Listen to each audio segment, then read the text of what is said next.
오늘 저는 고린도후서 10장 1절에서 18절까지 있는 말씀을 가지고 믿음이 자랄수록 이런 제목하에서 말씀의 은혜를 나누려고 합니다. 한번 따라 하시겠습니다. 믿음이 자랄수록, 믿음이 자랄수록. 믿음은 자라야 돼요. 믿음이 자라면 달라져야 돼요. 믿음이 자랐는데도 달라지지 않는다면 그건 믿음이 자란 게 아니죠. 여러분, 이거 웃어야 될지 울어야 될지 어떤 사람이 인터넷에다가 자기 남편을 경매에 내놓았어요. 제목이 뭐냐면 사정상 금매합니다. 자기 남편을 금매한대요. 남편들 잘 듣고요, 반성하세요. 이런 일 안 당하도록. 자, 거기 내용을 보니까 이렇게 써 있습니다. 2001년 9월 12일에 예식장에서 구입했습니다. 남편을 구입했대요. 구청에 정품 등록은 했지만 명의 양도해 드리겠습니다. 아끼던 물건이네. 유지비도 많이 들고 성격 장애가 와서 금매하게 되었습니다. 상태를 잠깐 설명드리자면 구입 당시에 A급인 줄 알고 착각해서 구입했습니다. 마음이 바다 같은 줄 알았는데 잔소리가 심하고 사용 시 만족감이 떨어집니다. 음식물 소비는 동급의 2배입니다. 하지만 아직 외관은 쓸만합니다. 사용 설명서는 필요 없습니다. 어차피 읽어봐도 도움 안 됩니다. AS는 절대로 안 되고요. 변해가지고 변심해서 반품하는 일은 절대 사양합니다. 연봉은 3,500 정도 되는데요. 그 중에 연료로 쓰인 알코올 구입비가 연 3천만 원 됩니다. 사은품은 시어머니로 덤으로 드립니다. 남편은 이렇게 얘기합니다. 원래는 괜찮은데 사용자 부주의로 이렇게 됐다고 얘기합니다만은 여러분들이 알아서 판단해 주시기 바랍니다. 사정상 금매하니 연락 바랍니다. 오 주여, 내가 이런 대상이 안 된 거 감사합니다. 나를 저희 집사람이 금매로 내놓으면 어떡할 거예요? 그러니까 평상시 잘해야죠. 여기에 세월이 갈수록 그 남편이 좋아지고 아내가 좋아지고 세월이 갈수록 서로 도움이 돼야 되는데 오직 하면은 금매로 내놓겠어요. 오직 하면은 사용 설명서도 필요 없대. 일단 살아보면 안 되는데 안다는데 정말 우리가요, 세월이 갈수록 우리가 변화돼요. 새롭게 변화돼요. 우리가 시간이 갈수록 믿음이 자라야 돼요. 믿음이 자라면 달라져야 돼요. 따라할까요? 믿음은 자라야 합니다. 믿음이 자라면 달라져야 합니다. 옆에 분에게 달라집시다. 새로워집시다. 할렐루야. 달라지시기를 주의 이름으로 축원합니다.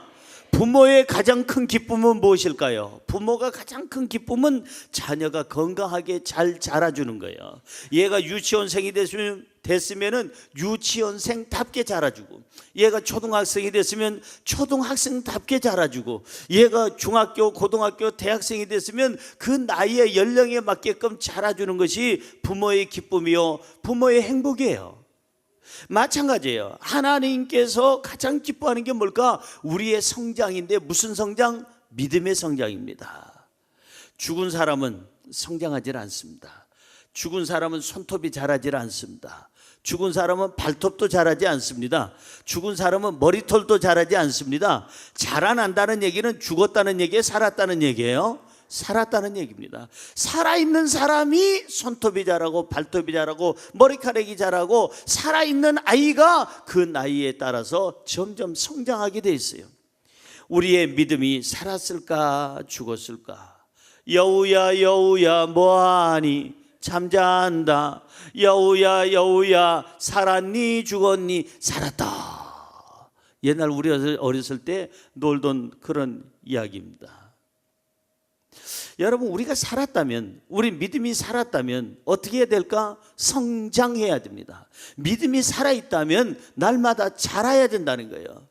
믿음이 자라면 어떻게 되느냐? 변화가 있어야 돼요. 어떤 변화? 3가지는 반드시 변화가 돼야 되는데 오늘 성경을 볼까요? 첫째로 믿음이 자랄수록 담대해집니다. 따라할까요? 믿음이 자랄수록 담대해집니다.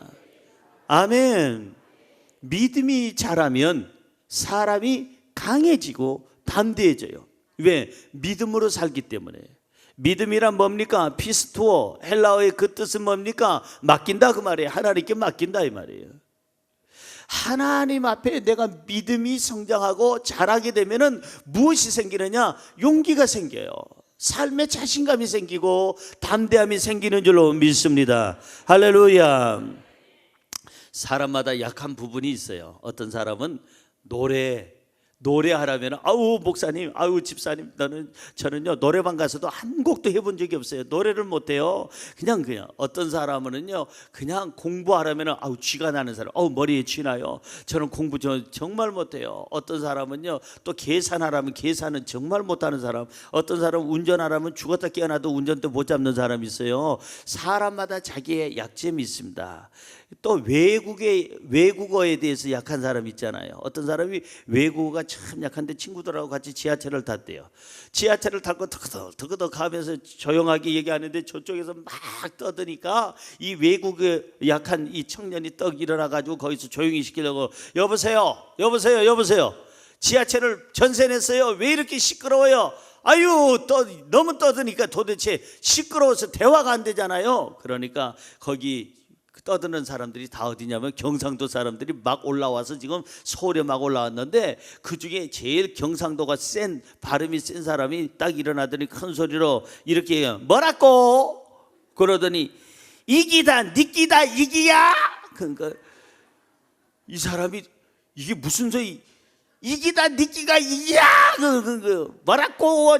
꼬가 나오니까 일본어인 줄 알고 돌아와가지고 야 저 사람들 일본 사람들이야 건들지 마 그랬다는 거예요. 그러니까 이 외국어에 약하면은 경상도 말만 들어도 꼬끼 뭐니 하면은 그 일본어로 들려서 이제 담대해지지 못한다는 거예요. 사람은요 담대해져야 되는데 용기가 있어야 되는데 용기, 이 담대함은 무엇일까? 여러분 강인함 이걸 말해서 담대함 아니에요. 햇님과 바람에 대한 얘기 있죠. 바람과 햇님 얘기.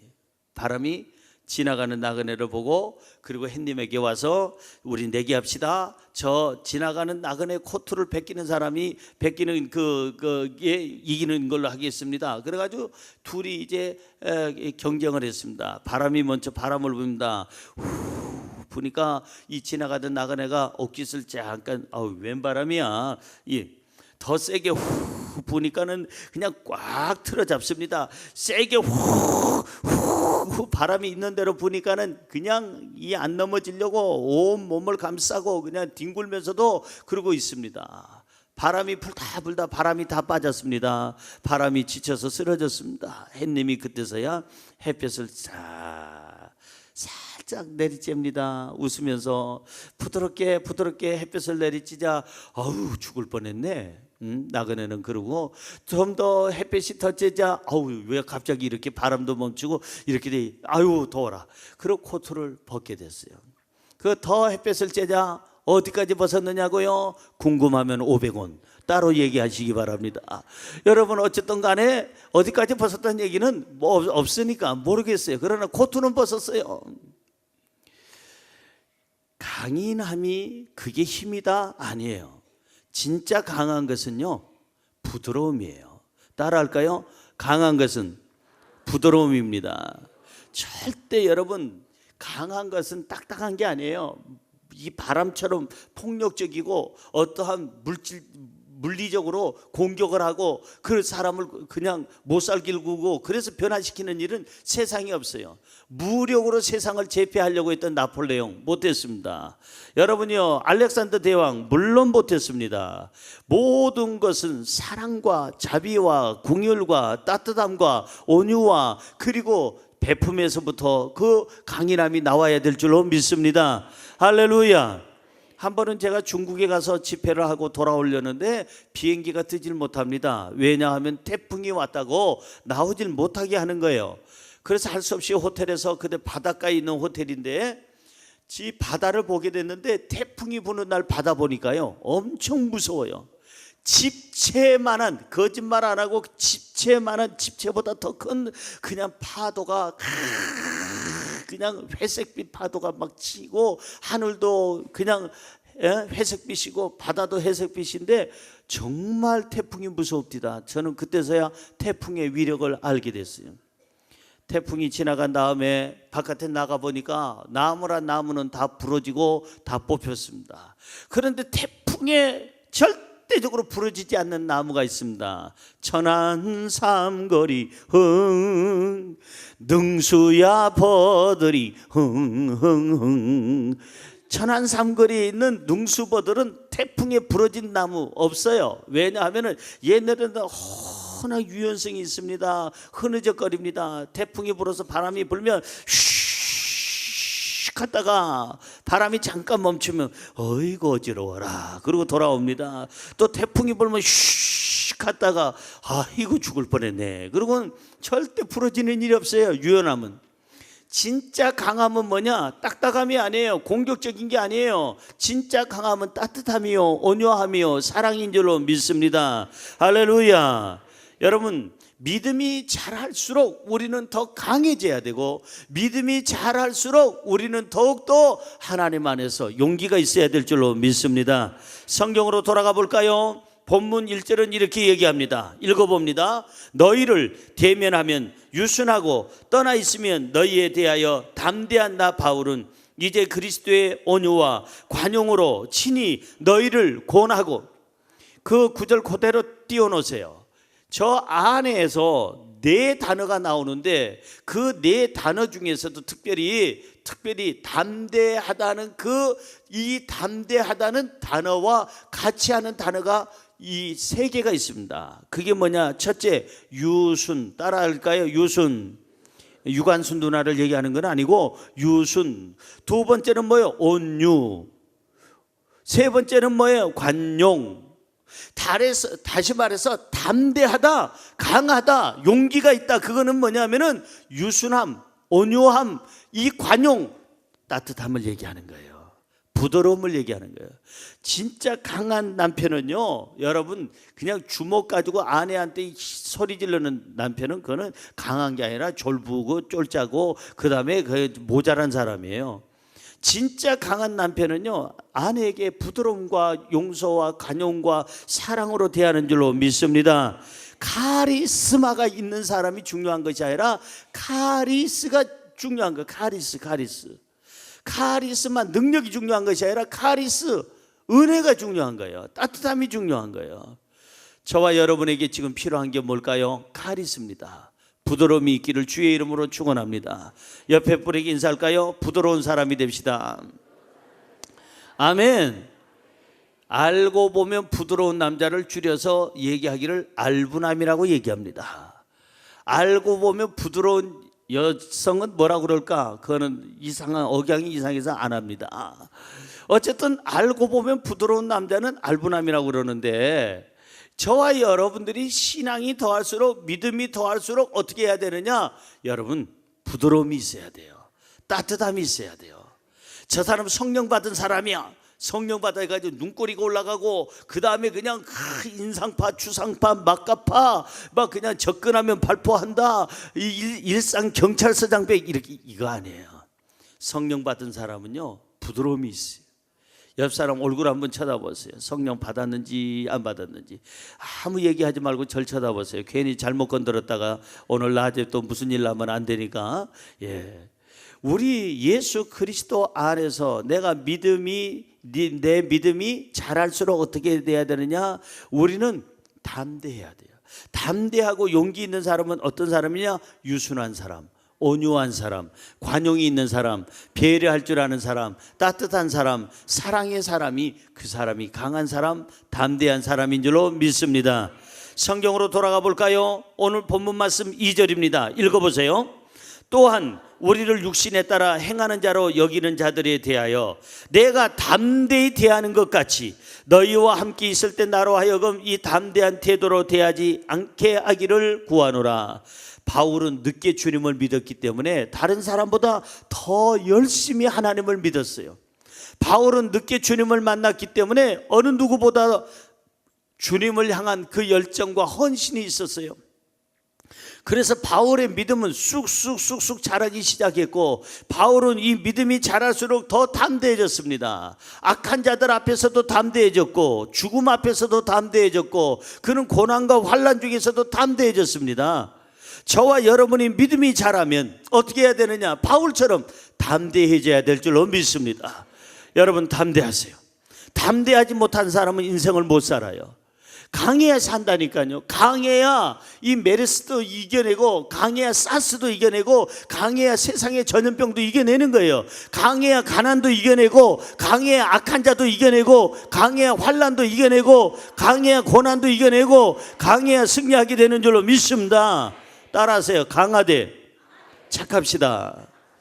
두 번째로, 믿음이 자랄수록 하나님의 능력이 더해집니다.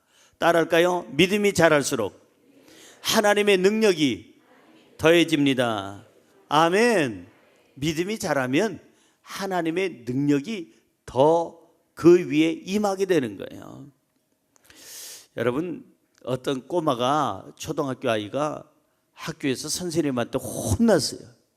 선생님이 하는 말이, 야, 이 녀석아, 숙제를 해오라 했더니 왜 이 모양으로 해오냐고? 아니, 정답이 하나도 없어. 다 오답이야. 다 틀렸어. 도대체 너는 학교를 다니는 거니 안 다니는 거니? 너희 아빠 내일 좀 오시라고 그래. 알았지? 얘가 하는 말, 선생님, 우리 아빠 내일 오셔도 도움 안 됩니다. 왜 도움이 안 돼? 이 숙제는 우리 아빠가 해줬습니다. 다 틀린 답을 아빠가 다 적어놓은 거예요. 인생에 문제가 있을 때, 정말 위급한 상황이 있을 때, 죽느냐 사느냐 할 때는 아빠가 정답을 주질 못해요. 엄마도 정답을 주지 못해요. 삼촌도 정답을 주지 못하고, 호수공원의 영감님도 정답이 될 수가 없어요. 우리가 인생에 진짜 문제가 있고 어려운 일이 있을 때는 우리의 정답은 누구냐? 하나님인 줄로 믿습니다. 하나님의 손에 문제 해답이 있어요. 인생의 모든 문제 해답은 우리 손이 아니라, 인간의 손이 아니라 하나님의 손이 있는 줄로 믿습니다. 그렇기에 우리 믿음이 자라면 하나님의 능력을 우리가 입게 된다 이 말이에요. 하나님의 능력을 입게 되면 두려움이 없는 줄로 믿습니다. 왜 믿음이 자라야 합니까? 자라야 되는 이유, 믿음이 자라야 하나님과 가까워질 수가 있어요. 왜 아멘 안 하세요? 따라하세요. 믿음이 자라야 하나님과 가까워집니다. 아멘. 그 다음에 믿음이 자라야 하나님을 알게 되는 줄로 믿습니다. 믿음이 자라야 하나님을 알게 돼요. 여러분, 저를 알려면요, 저하고 대화를 많이 해봐야죠. 제 설교를 많이 들어봐야죠. 여러분, 자꾸 알아가려면 대화를 해봐야 돼요. 부부도 마찬가지고, 부자 간에도 마찬가지고, 친구 간에도 마찬가지고, 대화를 통해서 알아가야 되는 거예요. 그러니까 믿음이 자라면 하나님을 더 많이 알게 돼요. 믿음이 자라면 하나님의 사랑을 받게 되고, 믿음이 자라면 하나님의 능력을 입게 되는 줄로 믿습니다. 하나님의 능력이 임해야 돼요. 내 힘으로 못 살아요. 요즘 사람들 정말 많은 위기 속에 있잖아요. 메르스뿐만 아니라 전염병뿐만 아니라 많은 어려움도 있잖아요. 인생 사는 게 쉬운 일이 아니에요. 여러분, 이 살아있는 분들 보면요, 정말 용기 있는 분들이고 훌륭한 분들이에요. 대단한 분이에요. 한번 옆에 사람에게 인사하십시다. 당신은 대단한 분입니다. 예, 살아있다는 그 자체, 살아간다는 그 자체가 이분들은요, 대단한 분들이에요. 용기 있는 분들이고 담대한 분들이고 하나님의 능력이 임하는 분들인 줄로 믿습니다. 이 믿음의 사람도 마찬가지예요. 하나님과 함께하면 하나님이 치료해 주시고, 하나님과 함께하면 하나님이 햇빛과 비를 주시고 바람을 주시고, 하나님과 함께하면 하나님께서 우리의 인생의 길을 열어주시고, 하나님과 함께하면 하나님께서 우리를 보호해 주시고, 하나님과 함께하면 하나님이 구원하시고, 하나님이 함께하면 우리에게 영생을 주시는 줄로 믿습니다. 할렐루야. 그러니까 믿음이 자라면 하나님과 함께하게 되고, 하나님과 함께하면 내 힘으로 사는 것이 아니라 하나님의 힘으로 산다는 거예요. 어린아이들 보세요. 갓난 아이들, 어린아이들, 이제 3살, 4살, 5살짜리가 여러분 이 여름에 뭐 먹고 살지 걱정하는 애 봤어요? 3살, 5살짜리가 엄마 아빠 요즘에 메르스로 참 심각한데 아우 그거 걱정되네. 어떡하지? 걱정하는 애 별로 없어요. 아무 걱정 없어요. 어린아이들은요 두려움도 없고 의식주 문제 가지고 고민하는 애가 없어요. 어린아이는. 왜? 아빠가 있으니까, 엄마가 있으니까. 엄마 아빠만 있으면 의식주 걱정 안 해요. 어린아이들은 어떠한 메르스도 걱정 안 해요. 무엇도 걱정 안 해요. 어린아이들은 부모님이 능력이니까, 부모님의 능력으로 사니까. 우리도 마찬가지예요. 하나님과 함께하는 믿음의 사람은 하나님만 계시면 아무 걱정이 없어요. 의식주 문제도 하나님만 계시면 걱정이 없고, 우리 질병의 문제도 건강의 문제도 하나님이 계시면 걱정이 없고, 인생에 사는 문제도 우리 하나님이 계시면 두려움이 없는 줄로 믿습니다. 왜냐? 하나님이 능력이시니까. 그 하나님은 우리를 치료하고 우리의 삶의 모든 것을 제공할 수 있는 능력이 있어요. 왜? 창조주가 되시기 때문에. 그 하나님 안에 있으면 우리의 삶은 언제나 햇빛이요, 우리의 삶은 길이 열리고 우리의 삶은 부유하게 될 줄로 믿습니다. 성경으로 돌아갑니다. 4절 우리 같이 읽어볼까요? 4절 우리의 싸우는 무기는 육신에 속한 것이 아니요 오직 어떤 견고한 진도 무너뜨리는 하나님의 능력이라. 모든 이론을 무너뜨리며 우리들이 인생을 살아가면서 싸우는 무기는 육신에 속한 것이 아니래요. 하나님의 능력이 우리의 삶의 무기인 줄로 믿습니다. 여러분, 무기가 있어야 군인이 싸울 거 아니에요.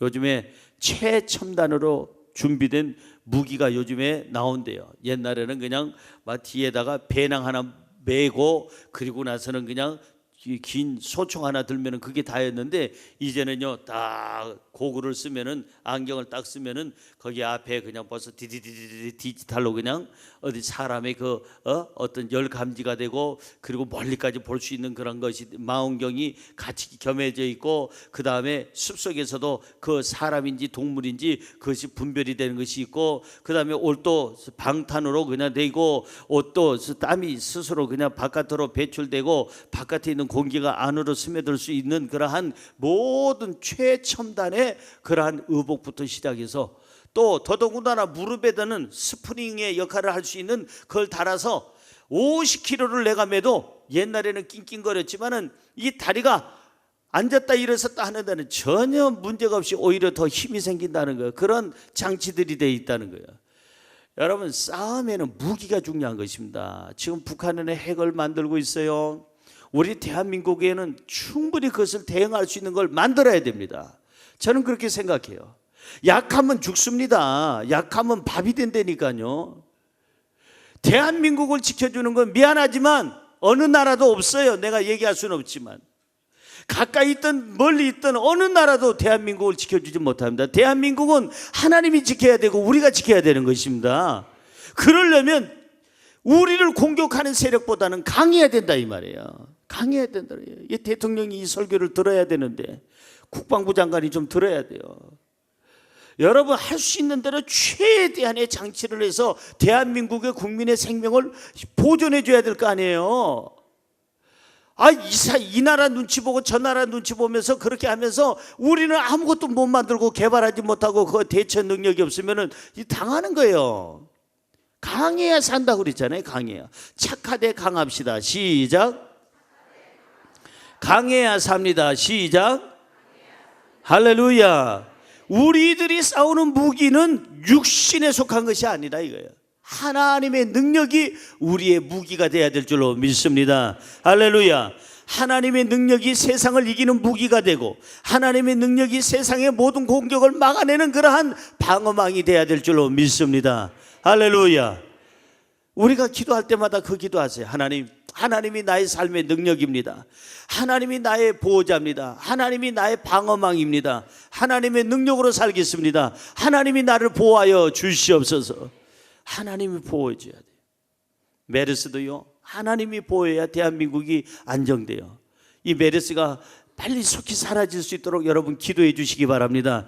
대한민국은요 정말 어디 땅덩어리에서 금이 납니까? 다이아몬드가 납니까? 땅속에서 석유가 납니까? 동해안에서 서해안에서 석유가 나옵니까? 없어요. 그렇기 때문에 이 메르스가 오랫동안 대한민국에 있으면 대한민국은 아주 피폐해질 수밖에 없어요. 오늘 중으로 이 메르스가 사라져야 될 줄로 믿습니다. 기도해야 돼요. 기도해야 돼요. 지금 어느 나라를 가든지 대한민국에서 왔다면 검열이 심하다니까요. 아주 심해요. 그리고 한국은 그 관광하기에 지금 조금 주의를 요한다 해가지고 지금 아침 뉴스를 제가 듣고 보니까는 이제는 그냥 한국에 오는 것을 다 그냥 겁을 내고 거기는 여행 자제해라, 자제령까지 내려졌어요. 사랑하는 성도 여러분, 독감과 감기로 죽는 사람은 수천 수만 명입니다. 전 세계적으로 하면은 수없이 많은 사람, 수십만 명이 독감과 감기로 한번 그 겨울 지날 때마다 죽어가는데, 거기에 비하면 메르스나 아니면은 사스나 여기 독감에 비하면 죽는 사람이 그렇게 많지도 않는데, 전 세계가 공포에 떠는 것은 왜 그러냐? 연약하기 때문에. 하나님이 보호해 주셔야 돼요. 하나님을 의지하시기 바랍니다. 하나님의 능력을 의지하시기 바랍니다. 할렐루야. 하나님의 능력은 누구에게 임할까? 6절에 써 있습니다. 하나님의 능력, 하나님이 보호하는 사람은 누굴까? 순종하는 사람, 복종하는 사람이에요. 6절 읽어볼까요? 너희의 복종이 온전하게 될 때 모든 복종하지 않는 것을 벌하려고 준비하는 중에 있노라. 따라하세요. 복종하면, 순종하면 하나님이 능력을 주신다, 보호해 주신다. 여러분, 아브라함을 보세요. 아브라함은 믿음의 사람이었고, 아브라함이 믿음이 자랐을 때에 뭘 했어요? 순종을 했습니다. 순종을 했더니 하나님이 그의 인생의 길을 열어주시고 가는 곳곳마다 흉년 중에서도 풍년을 누리게 했어요. 모세에게 믿음을 주셨고, 모세가 믿음을 가지고 믿음으로 순종할 때 홍해수를 갈라주시고 이스라엘을 출애굽시켜서 자유를 준 줄로 믿습니다. 여러분, 오병이의 기적은 순종하는 사람에게 오병이의 기적이 있었어요. 저와 여러분에게 지금 필요한 게 뭘까? 믿음의 성장이에요. 믿음이 자라면 하나님의 능력이 임하게 되고, 하나님의 능력이 임하면 질병도 이기고, 가난도 이기고, 슬픔도 이기고, 고난도 이기고, 환경도 이기게 되는 줄로 믿습니다. 성경 신명기 8장 18절은 얘기합니다. 읽어볼까요? 너의 하나님 여호와를 기억하라. 그가 너에게 재물을 얻을 능력을 주셨습니다. 이와 같이 하심은 내 조상들에게 맹세하신 언약을 오늘과 같이 이루려 하심이라. 여기 보니까 재물을 얻는 것도 하나님이 능력을 줘야 된다 이 말이에요. 오늘 저와 여러분에게 재물을 얻을 능력을 주실 줄로 믿습니다. 건강의 능력도 주실 줄로 믿습니다. 사람을 얻는 인복의 능력도 주실 줄로 믿습니다. 명예와 권력을 얻을 수 있는 능력도 주시는 줄로 믿습니다. 하나님이 주셔야 되는 거예요. 그 능력을 달라고 우리는 기도해야 될 줄로 믿습니다. 바로 믿음이 성장하게 되면, 자라게 되면 하나님의 능력이 임해서 내 힘으로 사는 것이 아니라 하나님의 능력으로 모든 것을 이기게 되는 줄로 믿습니다. 마지막으로 세 번째, 믿음이 자랄수록 하나님께 칭찬을 받습니다. 믿음이 자라는 사람은 하나님께 인정받고 칭찬받아요. 갓난아이가 걸음마를 잘하면은 부모님에게 박수 받습니다. 아이가 말을 배우기 시작해서 말을 잘하면 부모님에게 박수 받고 칭찬받습니다. 그 아이가 공부를 잘하면 부모님에게 박수 받고 칭찬을 받아요. 그 아이가 고등학교 입학하고 대학을 입학하게 되면 부모님에게 박수 받고 칭찬받습니다. 여러분, 하나님께서도 마찬가지예요. 누구에게 박수를 줄까? 믿음으로 살아가는 사람, 믿음이 잘 자라고 믿음 안에서 살아가는 사람, 세상이 아무리 약해도 하나님 말씀대로 지키려고 믿음대로 살아가는 사람, 그 사람에게 박수를 보내고 칭찬하시는 줄로 믿습니다. 할렐루야. 여러분, 그 톨스토이라는 사람 아시죠? 몰라도 상관없다고 그랬어요. 톨스토이도 우리를 모르니까 뭐 억울할 것도 없어요. 피차 모르고 사는 것도 괜찮고. 톨스토이가 한 번은 여행을 하다가 어느 주막에 들려서 하룻밤을 잤대요. 자고 나서 아침에 일어나서 가방을 들고 나오는데 그 주막집 딸이 하나가, 어린 딸이 있는데 그 딸이 병중에 있었다는 거예요. 병중에 있는데 이 어린 딸이 자꾸 엄마를 막 보채는 거예요. 엄마 줘. 안 된다고 그랬잖아. 그거는 네 것도 아니고 내 것도 아니고 우리 것도 아니야. 저 아저씨 거야. 안 돼. 엄마 줘. 뭘 달라고 그런지 톨스토이가 잠깐 보니까 톨스토이가 지금 갖고 있는 가방을 달라는 거예요. 그 어린 딸이 병중에 있는데 그 아이가 골골하면서 자꾸만 그 빨간 가방 이쁘다고 자꾸 빨간 가방 달라는 겁니다. 톨스토이가 이것을 주고 싶은 마음이 있었어요. 왜? 그 어린애가 오직이나 갖고 싶으면 그럴까? 그 다음에 병중에 있는 아이가, 골골하는 아이가 가방은 왜 필요한가 하고 주고 싶었으나 자기 가방에 중요한 것들이 담겼고 이게 가방이 있어야 이걸 들고 며칠 더 여행을 할 거 아니에요. 그래서 생각에 내가 돌아오면은 저 아이한테 줘야 되겠다 하고 여행을 며칠 동안 마치고 자기 집에 가서 다 가방을 비우고 그 가방을 들고 다시 며칠 뒤에 그 주막에 왔습니다. 그 어린 소녀에게 주려고 가져왔는데 그 어린 소녀가 죽었어요. 이미 땅속에 묻힌 거예요. 톨스토이가 너무 미안한 겁니다. 너무나도 미안했어요. 그래서 그 어린 소녀 그 무덤 앞에다가 비석을 하나 톨스토이가 거기다가 세워주고 비문을 이렇게 써놨습니다. 뭐라고 써있는 거 아니? 비석에다가 사랑을 미루지 말라 이랬어요. 한번 따라하세요. 사랑을 미루지 말라. 옆에 분에게 사랑을 미루지 마세요. 맞아요. 안 맞아요? 맞아요. 부모님께 효하는 거요, 미루지 마세요. 여러분, 내가 돈 벌어서 효한다는 사람 미안하지만 효 못해요. 돈 버는 동안 그 아버지 가셨어. 어머니 가셨어. 돈 벌고 와가지고 아버지 왔는데 벌써 7년 전에 가셨대. 돼지머리 15개 올려놓고 제사에서 해봐야 아무 부모에게 도움되는 게 하나도 없어요. 효는 언제 하는 거냐? 지금 하는 거예요. 사랑은 미루지 말아라. 사랑은. 여러분, 저는 저한테 주례를 부탁하러 오는 젊은이들에게 꼭 하는 얘기는 이 남자는 너가 책임져라. 이 여자는 너가 책임져라. 세상에 두 쪽이 나도 이혼은 안 된다. 내가 줄에 서가지고 이혼한 사람 내가 못 봤는데 절대 이혼해서는 안 된다. 제가 강조하는 게. 그 다음에 시간이 나면 한마디 더 하는 게 뭐냐면은 첫 달, 결혼해서 첫 달부터 수입 중에 11조 하나님께 드리고 그리고 양가 부모님에게 용돈 드려라. 양가 부모님에게 꼭 용돈 드려라 그랬더니요, 한 총각은 아유 저희들 살기도 빡빡한데요. 벌써부터 됐고요. 그래서 제가 그랬어요. 누가 빡빡한 거 반 쪼개서 드리라고 그랬어. 끝까지 들어봐. 빡빡한 살림에 너희들 빡빡한 것이 더 빡빡 안 해질 만큼만 용돈 드려. 부모님이 무슨 지금 뭐 몇백만 원 몇천만 원 준다고 좋아하는 거 그런 부모님 없잖아. 당신 형편에서 부모님에게 당신 형편에서 용돈을 드리라 이거야. 내 부모님에게만 주지 말고 장모님에게도 좀 드려. 장인어른에게 드려요. 그 부부에게 장모 장인은 또 내 부모와 같은 거예요. 내 아내 부모는 내 부모와 똑같은 거예요. 목사님이 해보셨어요? 난 평생 해봤어. 그렇게 해보니까 좋더라고. 우리 집사람한테 여보 우리 어머니한테 잘해 할 필요가 없어요. 자기 엄마한테 잘하는데 우리 엄마한테 못하겠어요? 당연히 잘하지. 우리 집사람은 우리 구남매 중에 제일 구남매가 제일 좋아하잖아요. 여기 우리 식구들이 앉아 계시지만은 다 우리 식구들이 여기 앉아 계세요. 지금 제 설교 듣고 있어요. 이 해숙이 짱이에요. 물어보세요. 짱이에요. 신우가 7이에요. 7명의 신우 속에서 저렇게 그냥 낮의 해처럼 밤의 철처럼 동글동글하게 사는 여자 있으면 나오라고 그래봐. 7명이 신우면은 뜯기고 어떤 터져가지고 뽑힐 거 다 뽑히고 그래가지고 피폐해서 사는데 우리 집사람은 아주 건강하게 잘 살잖아요.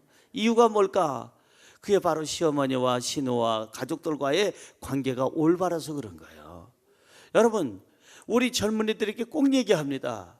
당신 형편에 맞게끔 부모님에게 용돈을 드려. 10,000원을 드려도 괜찮고 1,000원을 드려도 괜찮아. 그렇게 해서 드려. 부모님들은 받아요. 어떻게 받아요? 걔네들 형편하는데. 형편하니까 받아. 은혜를 갚을 줄 아는 걸 가르쳐 줘야죠. 받아서 10,000원 받아서 50,000원 주면 될 거 아니에요. 50,000원 주면. 내가 얘보다 나니까 그러면 될 거 아니에요. 은혜를 갚을 줄 아는 사람이 하나님께 복을 받는 줄로 믿습니다. 효는 언제 하느냐? 사랑을 미루지 말라. 톨스토이가 얘기한 것처럼 효는 미루지 말아야 되는 거예요. 지금 해야 되는 거예요. 지금. 따라서 효는 지금 해야 합니다. 미루지 맙시다. 남편 아내 부부가 안 해도 사랑도 내일로 미루지 말고, 미루지 말라는 거예요. 오늘 하라는 거예요. 오늘. 톨스토이가 말한 것처럼 하자면 오늘 사랑도 해야 돼요. 자식 사랑도 오늘 해야 되는 거예요. 성경으로 돌아가 볼까요? 성경에 보니까 12절에 이렇게 써 있습니다. 우리 같이 읽습니다. 우리는 자기를 칭찬하는 어떤 자와 더불어 감히 짝하며 비교할 수 없노라. 그러나 그들이 자기로서 자기를 헤아리고 자기로서 자기를 비교하니 지혜가 없도다. 지혜가 없는 사람, 어리석은 사람, 그 사람 세 가지를 얘기합니다. 지혜가 없는 사람, 첫째, 자기 자신을 칭찬하는 사람. 다른 사람이 칭찬하는 게 아니라 자기가 자기를 칭찬해. 아주 칭찬해 주는 사람이 없으니까 자화자찬하는 사람, 지혜 없는 사람. 또 자기를 헤아리는 사람, 자기가 제일 잘났어, 똑똑해. 그 다음 세 번째는 자기를 비교하는 자, 다른 사람하고 비교해서 자기 우수성을 나타내는 사람, 그 사람이 지혜가 없도다. 믿음 없는 사람은 항상 자화자찬합니다. 믿음 없는 사람은 자기 자랑만 합니다. 믿음 없는 사람은 모든 사람을 판단합니다. 성경으로 돌아가서 이 말씀을 그 사람이 들어야 돼요. 13절입니다. 읽습니다. 그러나 우리는 분수 이상의 자랑을 하지 않고 오직 하나님이 우리에게 나누어 주신 그 범위의 한계를 따라 하노니 곧 너희에게까지 이른 것이라. 여기 보니까 분수 이상의 자랑을 하지 않는다. 누가? 믿음 있는 사람은요, 믿음이 잘하는 사람은, 믿음을 가지고 있는 사람은 분수 이상의 자랑을 하지 않는다. 또 한 가지는 남을 판단하지 않는다. 또 한 가지는 나의 나된 것은 하나님의 은혜라는 것을 안다. 또 한 가지는 주변 사람들에게 칭찬을 받는다. 또 한 가지는 하나님께 칭찬을 받는다. 이 사람이 믿음 있는 사람인 줄로 믿습니다. 돈 자랑하지 마세요. 인물 자랑하지 마세요. 학벌 자랑도 하지 말고요. 자식 자랑하지 말고요. 뭐 자랑하면 안 돼요. 뭐 내놓을 게 있다고 그거 자랑을 해요.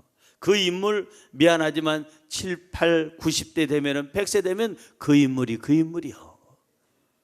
학벌 7, 8, 9, 10대 되면은요, 그 학벌이나 없는 학벌이나 똑같아요.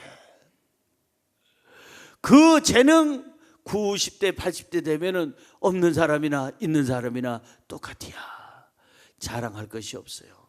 자랑은 어떻게 하느냐? 자랑하려면은 이렇게 자랑하세요. 17절 써 있어요.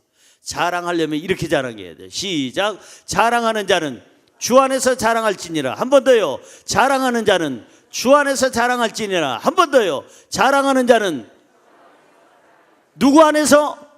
주 안에서 자랑하라는 거예요. 주님 떠나서 자랑하지 말고 주님 안에서 자랑하라는 거예요. 내가 나된 것은 하나님의 은혜입니다.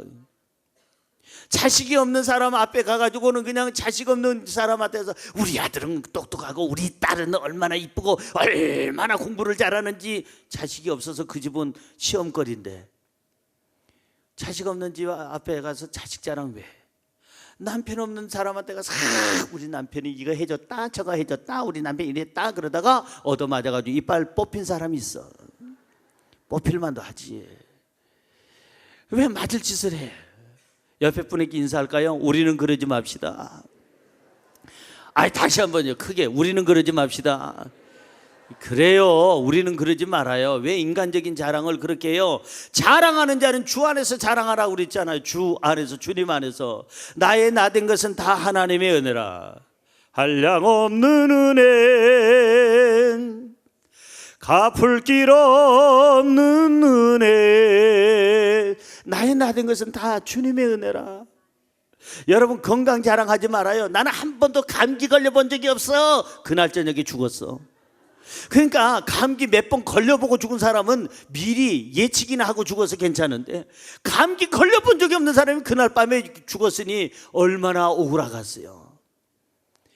건강은 자랑하는 게 아니에요. 인물도 자랑하는 게 아니에요. 학벌도 자랑하는 게 아니에요. 어찌 아멘을 안 하는지 다시 한번요. 건강은 자랑하는 게 아니에요. 학벌도 자랑하는 게 아니에요. 인물도 자랑하는 게 아니에요. 자식도 자랑하는 게 아니에요. 인간의 자랑은 버리세요. 주 안에서 자랑하기를 주의 이름으로 축원합니다. 내가 이렇게 사는 것은 하나님의 은혜요, 두 번째는 우리 부모님의 은혜입니다. 이렇게 고백할 수 있는 사람이 그 사람이 현명하고 지혜로운 사람이에요. 자, 16절입니다. 16절 같이 읽어볼까요? 이는 남의 규범으로 이루어 놓은 것으로 자랑하지 아니하고 너희 지역을 넘어 복음을 전하려 함이라. 따라할까요? 너희 지역을 넘어 복음을 전하려 함이라. 하나님이 가장 기뻐하는 사람이 누구냐? 복음 전하는 사람, 전도하는 사람. 하나님이 칭찬하는 사람, 믿음의 사람은 누구냐? 복음 전하는 사람, 영혼 구원하는 사람. 그 사람을 하나님이 가장 기뻐하시고 칭찬하시는 줄로 믿습니다. 왜냐? 하나님은 예수 그리스도를 이 땅에 보내주셔서 십자가에서 예수 그리스도가 죽게 하시기까지 뭘 했느냐? 우리를 구원하기 위해서 그 일을 행하셨다 이 말이에요. 하나님의 가장 기뻐하는 것은 영혼 구원, 하나님의 소원은 영혼 구원, 하나님의 행복은 영혼 구원. 그러니까 전도를 해야 되겠어요? 안 해야 되겠어요? 아니, 지난 5월 한 달 동안에 한 명도 안 하신 분 손들라고 하면 어색하니까 회개하라, 각성하라. 여러분 같이 천국 가야죠. 지옥 갈 사람을 천국 가게 하는 게 가장 큰 선행이에요. 선행 중에 최고의 선은요, 구원받게 하는 거, 예수 믿게 하는 거예요. 할렐루야. 자, 그렇기 때문에 우리는 어찌하든지 하나님 앞에 정말 칭찬받으려면 전도에 힘써야 될 줄로 믿습니다. 자, 성경 한 구절 읽고 마치려고 합니다. 우리가 스스로가 칭찬하지 말고 주님이 칭찬하는 자가 돼야 돼요. 18절, 오늘 본문 말씀 18절입니다. 옳다 인정함을 받는 자는 자기를 칭찬하는 자가 아니요 오직 주께서 칭찬하시는 자니라. 자기를 칭찬하는 사람은 지혜가 없는 사람이지만 주님이 칭찬하는 사람, 그 사람은 멋진 사람이에요. 훌륭한 사람이에요. 주님이 칭찬하는 사람은 아까 전도의 열매를 맺고 가정을 잘 지키고 정말 선하고 인격적으로 살아가고 그리고 하나님께 영광 돌리면서 사는 사람이라고 그랬어요. 잊지 마세요. 믿음이 자라야 되겠는데 믿음이 자라려면 예배에 힘써야 돼요. 예배에 성공해야 돼요. 예배를 통해서 믿음이 자라는 줄로 믿습니다. 내 믿음이 자라려면 기도, 쉬지 말고 기도하고, 내 믿음이 자라려면 큐티, 하나님 말씀을 묵상하고 읽고 듣고 행해야 될 것이고, 내 믿음이 자라려면 전도에 힘써야 되고, 내 믿음이 자라려면 성령으로 충만해야 되고, 내 믿음이 자라려면 믿음의 사람하고 교제해야 돼요. 할렐루야. 잊지 마세요. 제가 한번 묻습니다. 여러분 믿음이 살았습니까? 죽었습니까? 살았다는 사람은 오른손 들고 아멘. 살았다고 그랬으면 살아있는 믿음은 자랍니까? 안 자랍니까? 자라야 돼요. 우리의 믿음이 자라면 담대해지고, 우리의 믿음이 자라면 하나님의 능력이 임하게 되고, 우리의 믿음이 자라면 하나님께 칭찬받을 일만 우리는 해야 될 줄로 믿습니다. 기도하겠습니다.